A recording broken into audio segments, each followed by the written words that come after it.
So ஆயால் 3rd ஏப்ரலோட news பார்க்கலாம். So first news என்னென்னா இந்தியா டிஃபென்ஸ் எக்ஸ்போர்ட். ஸோ இந்தியாவோட டிஃபென்ஸ் எக்ஸ்போர்ட் வந்து எவ்வளோ வந்திருக்குன்றதை நியூஸில் வந்து கொடுத்துருக்காங்க. ஸோ இது வரைக்கும் இந்தியா எக்ஸ்போர்ட் பண்ணாத அளவுக்கு வந்து பார்த்தோம்னா எக்ஸ்போர்ட் பண்ணியிருக்கோம். ஒரு ரெக்கார்டு வந்து நம்ம உருவாக்கியிருக்கோம். 38,000 கோடிக்கு வந்து பார்த்தோம்னா இந்தியா வந்து டிஃபென்ஸ் வந்து எக்ஸ்போர்ட் பண்ணியிருக்கோம். ஸோ அதை பற்றி நம்ம ஃபஸ்ட்டு பிக்சர்ஸாக பார்த்துருவோம், அப்புறமா வந்து நம்ம மேலே போகலாம். ஸோ இது வரைக்கும் வந்து பார்த்தோம்னா இந்தியாவில் ஏற்றுமதி டிஃபென்ஸ் வந்து பார்த்தோம்னா 21,000 கோடி 23,000 கோடி நம்ம வந்து அனுப்புவோம். இப்போ வந்து பார்த்தோம்னா ஒரு ரெக்கார்டு, இது வரைக்கும் இந்தியாவில் இவ்வளோ எக்ஸ்போர்ட் ஆனதே இல்லை. 38,000 கோடி வந்து பார்த்தோம்னா டிஃபென்ஸ் நம்ம எக்ஸ்போர்ட் பண்ணுறது மூலமாக இந்தியாவுக்கு வந்து வருமானம் வந்து வந்திருக்கு. கிட்டத்தட்ட போன வருஷத்தை கம்பேர் பண்ணும்போது 63% வந்து பார்த்தோம்னா இது நடந்திருக்கு. நம்ம வந்து பார்த்தோம்னா 80 நாடுக்கு மேற்பட்ட நாடுகள் வந்து எக்ஸ்போர்ட் பண்ணுறோம். ஒரு காலத்தில் இந்தியாவில் 90% பார்த்தோம்னா நம்ம இம்போர்ட் தான் பண்ணியிருந்தோம். ஓகே, எக்ஸ்போர்ட்டே நம்ம பெருசாக பண்ணதில்லை. ஆனால் இப்போ வந்து பார்த்தோம்னா நிறையா நம்ம டிஆர்டிஓ மூலமாக வந்து பார்த்தோம்னா நிறைய நம்ம உற்பத்தி வந்து வெளிநாட்டுக்கு வந்து நம்ம எக்ஸ்போர்ட் பண்ணுறோம். 80க்கு மேற்பட்ட நாடுகள். ஓகே, முக்கியமாக வந்து பார்த்தோம்னா நம்ம யூஎஸ்க்கு நம்ம எக்ஸ்போர்ட் பண்ணுறோம். ஓகேங்களா, அந்த மாதிரி நாடுகளுக்கு எக்ஸ்போர்ட் பண்ணுறோம். ஸோ இதுதான் வந்து நியூஸில் வந்திருக்கு. இதுக்கு முக்கியமான காரணம் பார்த்தோம்னா நம்மளோட மேக் இன் இந்தியா திட்டம். ஓகேங்களா, அதுக்கடுத்து ப்ரைவேட் செக்டார் வந்து சில பாகங்களை வந்து உருவாக்க நம்ம வந்து உதவி பண்ணியிருக்காங்க. ஸோ இது மூலமாக வந்து பார்த்தோம்னா நம்மளோட எக்ஸ்போர்ட் வந்து 38,000 கோடிக்கு வந்து பார்த்தோம்னா போயிருக்கு. ஓகே, இதுதான் நியூஸு. இந்த 38,000 கோடி வந்து எக்ஸாம்பிளில் கேட்க அதிக வாய்ப்பு இருக்குது. ஓகேங்களா, சரி பார்ப்போம். இந்தியாவோட டிஃபென்ஸ் எக்ஸ்போர்ட் வந்து பார்த்தோம்னா இது வரைக்கும் அனுப்பாத அளவுக்கு ஓகேங்களா ஹை லெவல் போயிருக்கு. 38,000 கோடி. ஓகே, இது வரைக்கும் இந்த மாதிரி போனதே இல்லை. இதுக்கு முக்கியமாக யார் கான்ட்ரிபியூட் பண்ணுறாங்கன்னா கவர்மெண்ட் கம்பெனிஸ்லேருந்து 54%, ப்ரைவேட் கம்பெனி வந்து பார்த்தா 45% இந்த எக்ஸ்போர்ட்டில் வந்து கான்ட்ரிபியூஷனாக இருக்காங்க. கவர்மெண்ட் கம்பெனிஸ்னா டிஆர்டிஓ, இங்கே இருக்கக்கூடிய மற்ற கம்பெனிஸ், அவங்க ரிசர்ச் பண்ணி கொடுக்கக்கூடிய கம்பெனிஸ், உருவாக்கக்கூடிய கவர்மெண்ட் கம்பெனிஸும் ப்ரைவேட் செக்டார்ஸும் சேர்ந்து இந்த எக்ஸ்போர்ட்டை வந்து அதிகம் பண்ணியிருக்காங்க. 80க்கு மேற்பட்ட நாடுகளுக்கு வந்து பார்த்தோம்னா நம்ம எக்யூப்மெண்ட்ஸ் வந்து அமைச்சிருக்கோம். பெரும்பான்மையான வந்து பார்த்தோம்னா நம்மளோட டிஃபென்ஸ் எக்ஸ்போர்ட் எங்கே போயிருக்குன்னா யூஎஸ்ஏ, ஃப்ரான்ஸ், அர்மேனியா, இந்த நாட்டுக்கெல்லாம் நம்ம எக்ஸ்போர்ட் பண்ணியிருக்கோம். ஸோ இந்தியா வேறு என்ன டார்கெட் வச்சுருக்காங்க இந்த எக்ஸ்போர்ட்டில் அப்படின்னு பார்த்தோம்னா நம்ம வந்து 3 லட்சம் கோடி வந்து பார்த்தோம்னா டிஃபென்ஸ் ப்ரொடக்ஷன் பண்ணணும் அப்படின்ற டார்கெட்டில் 50,000 கோடி வந்து பார்த்தோம்னா எக்ஸ்போர்ட் பண்ணணும். 2029க்குள்ளே 50,000 கோடி வந்து நம்ம எக்ஸ்போர்ட் பண்ணணும். 3 லட்சம் கோடிக்கு வந்து பார்த்தோம்னா டிஃபென்ஸ் ப்ரொடக்ஷன், நம்ம வந்து டிஃபென்ஸுக்கான உற்பத்தி வந்து பண்ணணும். அது உள்நாட்டிலையும் நம்ம பயன்படுத்திக்கணும், வெளிநாட்டுக்கும் வந்து அனுப்பணும் அப்படின்னு சொல்கிறோம்.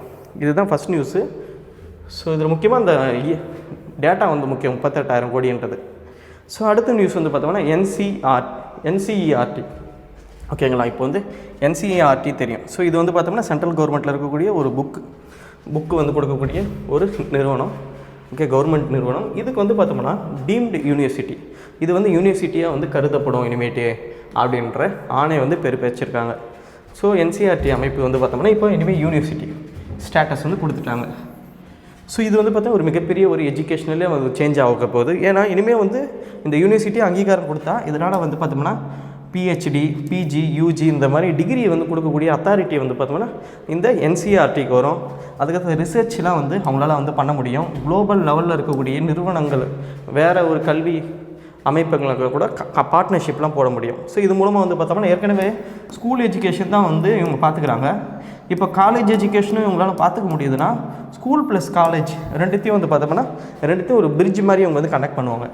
ஓகேங்களா, அதுக்கடுத்து எஜுகேஷனில் வந்து பார்த்தோம்னா இனோவேஷனை வந்து இன்னமும் அதிகப்படுத்த இந்த என்சிஇஆர்டி வந்து உதவும். ஓகேங்களா, ஸோ இதுக்கு வந்து பார்த்தோம்னா இப்போ இந்த ஸ்டேட்டஸ் வந்து கொடுத்துட்டாங்க. இதை தாண்டி என்சிஇஆர்டியில் வேறு என்ன தெரிஞ்சுக்கணும், இது எப்போ உருவாச்சுன்னா 1961 வந்து பார்த்தோம்னா மினிஸ்ட்ரி ஆஃப் எஜுகேஷன் கீழே இது உருவாகிச்சு.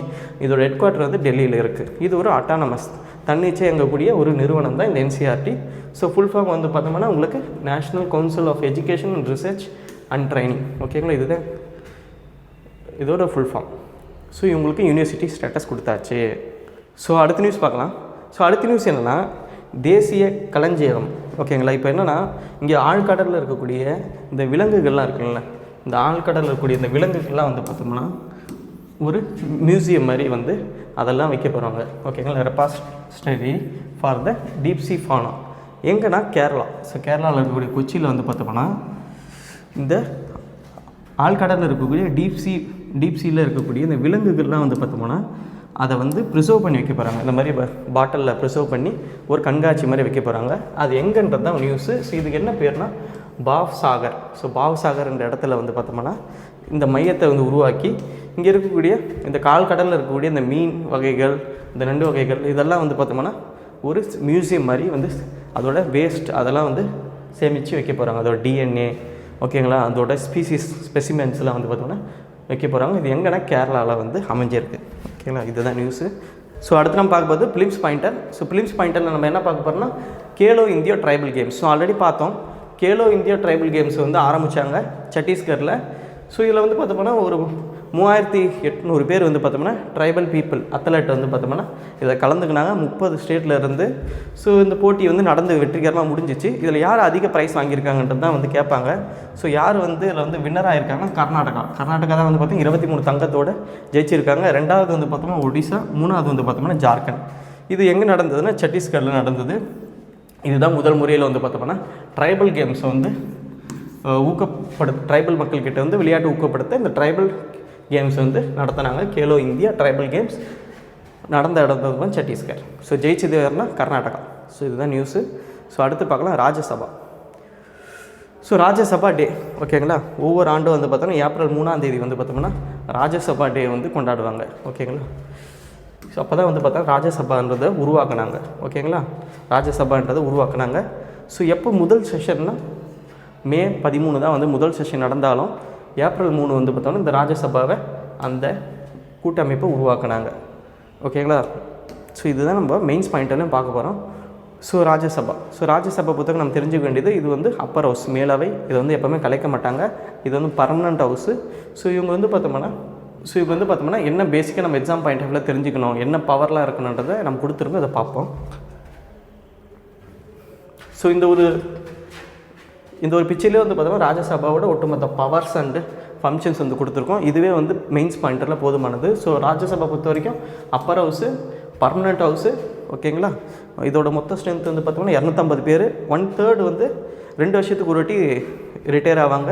இதை கவுன்சில் ஆஃப் ஸ்டேட்னு பிரிட்டிஷ் காலத்தில் சொன்னாங்க. ஓகேங்களா, இவங்களோட பவர்னு பார்க்கும்போது லெஜிஸ்லேட்டிவ் பவர் இருக்குது, financial power, executive power, judiciary power, federal power, emergency power, electoral power, deliberate functions. So இந்த மாதிரி பவர் அண்ட் ஃபங்க்ஷன்ஸை பிரித்து வச்சுங்க. அது கீழே என்னென்னலாம் எழுதலாம். இப்போது லெஜிஸ்லேட்டிவ் பவர்லன்ற போது ஆர்டினரி பில்லு இல்லை கான்ஸ்டியூஷன் அமெண்ட்மெண்ட் இதெல்லாம் ராஜ்யசபாவில் வந்து கொண்டு வரலாம். மணி பில்லு வந்து பொறுத்த வரைக்கும் அவங்களால வந்து ரிஜெக்ட் பண்ண முடியாது. ஆனால் 14 நாள் வரைக்கும் அவங்க வச்சிருந்து என்ன சேஞ்சஸ்ன்றதை சொல்ல முடியும். ஓகேங்களா, அடுத்து வந்து பார்த்தோம்னா ஃபைனான்ஷியல் பவர். அவங்களால வந்து மணி பில் இன்ட்ரடியூஸ் பண்ண முடியாது, பட் பட்ஜெட்டை பற்றி டிஸ்கஷன் பண்ணலாம். இன்ட்ரடியூஸ் பண்ண முடியாது கூட பட்ஜெட்டில் என்ன கொடுத்துருக்காங்களே டிஸ்கஷன் பண்ணலாம். அடுத்தது எக்ஸிக்யூட்டிவ் பவர். இங்கே இருக்கிற எக்ஸிக்யூட்டிவ் வந்து கொஷின் கேட்கலாம். ஸோ கொஷின் ஹவர்ஸ், 0 ஹவர்ஸ் இது எல்லாமே வந்து பார்த்தோம்னா இருக்கும். சப்போஸ் ஏதாச்சும் சில மினிஸ்டர்ஸ் கூட ராஜ்யசபாவில் இருப்பாங்க.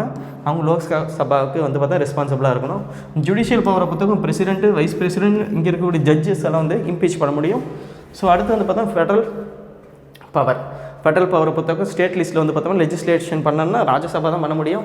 ஆல் இந்தியா சர்வீஸை வந்து உருவாக்கணும்னா ராஜ்யசபா தான் இதை பில்லை கொண்டு வர முடியும். 312 அந்த state on legislation 249 article.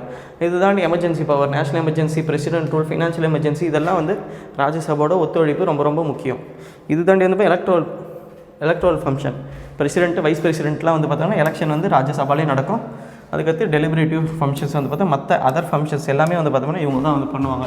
So ஒரு மெயின்ஸில் வந்து ராஜ்யசபாவை பற்றி ஃபங்க்ஷன்ஸ் இது கேட்டாங்கன்னா இதில் இருக்கிற பாயிண்ட்டை வச்சு உங்களால் ஒரு நல்ல ஆன்சர்ஸை கொடுக்க முடியும். இது தாண்டி ஸ்பெஷல் பவர்ஸ் ஆஃப் ராஜ்யசபா படித்து வச்சுங்க, எக்ஸாமில் கேட்பாங்க. ஸோ லாஸ்ட்டாக நாங்கள் பார்ப்பது question of the day. So என்ன கொஷின் பார்க்க போகிறோம்னா, who introduced income tax in India? இந்தியாவில் வருமான வரி அறிமுகப்படுத்தியது யார்? ஸோ ஆப்ஷன் ஏ வந்து பார்த்தா லார்ட் கர்சன், ஆப்ஷன் பி வந்து பார்த்தோம்னா லார்ட் டலோசி, ஆப்ஷன் சி வந்து பார்த்தா sir James Wilson, option D வந்து பார்த்தோம்னா லார்ட் ரிப்பன். ஸோ எது ஆன்சர்ஸ் நினைக்கிறீங்க அது யூடியூப்பில் போஸ்ட் இருக்குது, ஆன்சர் பண்ணலாம். தேங்க்யூ.